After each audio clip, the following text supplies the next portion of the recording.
Guys ஏதோ பெருசா நடக்க போகுது guys. Something huge, break the news. எல்லா ஹெட்லைன்ஸ்லயுமே இதுதான் போக போகுது. இந்த சின்ன கிளிப்பை பாருங்க, ஷார்ட் கிளிப். பேசுறதுக்கு நிறைய விஷயம் இருக்குது. Are you afraid of a U.S. invasion in your country? No, we are waiting for them. You are waiting for the U.S. military to invade the ground troops? Yes.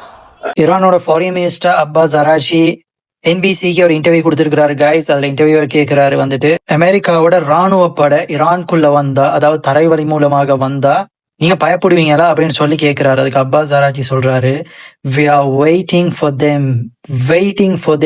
அவங்கள எதிர்பார்த்து நாங்க காத்து கொண்டு இருக்கிறோம் அப்படின்னு சொல்றாரு கைஸ். இன்டர்வியூ ஷொக்காகி திருப்ப கேட்கிறாரு, என்னது நீங்க அவங்க வரும் வரைக்கும் பார்த்து கொண்டிருக்கிறீங்களா, வெயிட் பண்ணிட்டு இருக்கீங்களா அப்படின்ட்டு. Yes, we are confident that we can comfort them. That could be a big disaster for them அப்படின்னு சொல்றாரு. கண்டிப்பா நாங்க கான்பிடண்டா காத்து கொண்டு இருக்கிறோம்.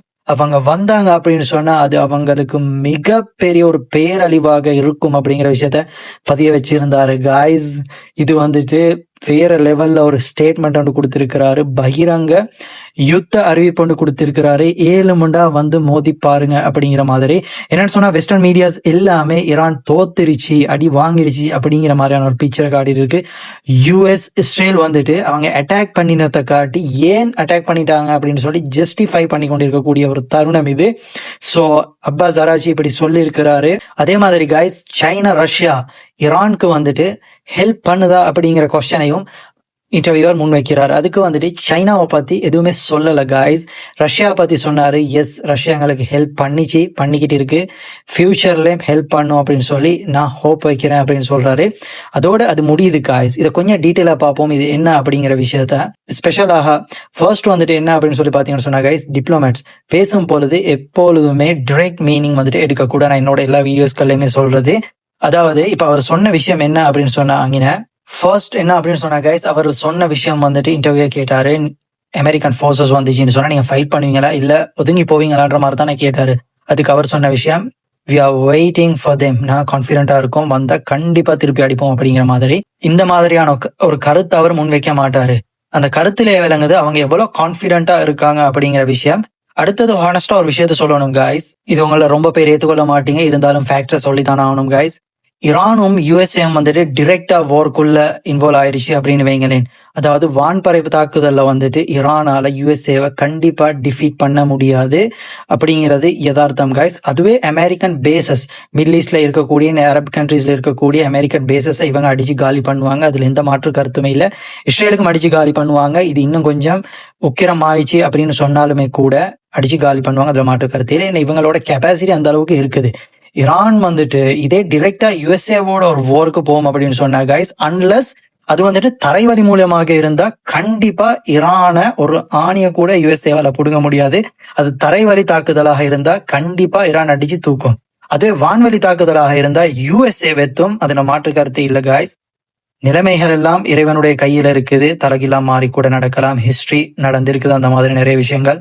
சோ ஈரான் வந்துட்டு என்னவா இருந்தாலும் பிரச்சனை இல்லை, ஒரு கை பாப்போம் அப்படிங்கிற லெவல்ல இருக்குது. அதே மாதிரி கைஸ், சைனா ரஷ்யாவோட விஷயம் வந்துட்டு அந்த இடத்துல அப்பாஸ் அராச்சி எங்களுக்கு ரஷ்யா ஹெல்ப் பண்ணுது அதோட மீனிங் வந்துட்டு ரஷ்யா 100% சப்போர்ட் பண்ணுது அப்படிங்கிறது அதோட மீனிங் இல்ல கைஸ். ஒரு டிப்ளமேட் வந்துட்டு பேசும்பொழுது பல விஷயங்கள் அதுல அவதானிக்க கூடியதா இருக்கும். இந்த மாதிரியான ஒரு சிச்சுவேஷன்ல கைஸ், ஈரான் மக்களுக்கும் சரி, ஈரான் டிஃபென்ஸுக்கும் சரி, மிலிட்டரிக்கும் சரி, இந்த மக்களோட சப்போர்ட் தேவை, இந்த உலகத்தோட சப்போர்ட் தேவை, குளோபல் அட்டென்ஷன் அப்படிங்கிற விஷயம் கண்டிப்பாக தேவை கைஸ். ஐசோலேஷன், தனிமைப்படுத்தல் அப்படிங்கிற விஷயம் இந்த மாதிரியான சிச்சுவேஷன்ல அவங்கள ரொம்பவுமே பாதிக்கும். சைனா ரஷ்யா வந்துட்டு ஓவராலா கண்டிப்பா சப்போர்ட் பண்ணும், மேக்சிமம் 10%, மேக்சிமம், ரைட்? ஸோ இதை பத்தின தெளிவான ஒரு வீடியோ நான் என்னோட யூடியூப் சேனல் அப்லோட் பண்ணிக்கிறேன். 3 மந்த்ஸுக்கு முன்னாடியே சைனா ரஷ்யாவோட எக்ஸாக்ட் பொசிஷன், இவங்க எப்படி ஹெல்ப் பண்ணுவாங்க அப்படிங்கிற விஷயத்த கைஸ் பெருமைக்கு சொல்லல, என்னோட இந்த வீடியோவை தவிர உங்களுக்கு வேற எந்த வீடியோவும் பார்க்க முடியாது. சைனா ரஷ்யாவோட எக்ஸாக்ட் பொசிஷன், அவங்க எப்படி ஹெல்ப் பண்ணுவாங்க இன் ஃபியூச்சர்லயும் கூட அப்படிங்கிற விஷயத்த நான் டீட்டெயிலாக எக்ஸ்பிளைன் பண்ணிக்கிறேன். ஸோ அந்த இடத்துல அவர் வந்து சைனா ரஷ்யாவையும் விட்டு கொடுக்காத காரணம், அவருக்கு உடைச்சி பேசலாம். சைனா ரஷ்யா வந்துட்டு எங்களுக்கு இவ்வளவு தான் பண்ணும், அந்த அளவுக்கு பெருசா எதிர்பார்க்கிற மாதிரி இல்லை அப்படிங்கிறது கைஸ். இந்த உலகத்தோட பார்வைய, இந்த உலகத்தோட நரேஷனை வந்துட்டு அது வேற மாதிரியாக மாத்தும். மொத்த பேர் நம்பிட்டு இருக்காங்க ஈரான் பின்னாடி சைனா ரஷ்யா இருக்கு. எஸ் இருக்கு, ஒரு 10% இருக்கு. அந்த பெர்சன்டேஜை மென்ஷன் பண்ணல. ரைட். ஸோ இது கொஞ்சம் டீப்பா பார்க்கக்கூடியவங்களுக்கு தெரியும் இதோட எக்ஸாக்ட் பொசிஷன் என்ன நடக்குது அப்படிங்கிற விஷயத்த.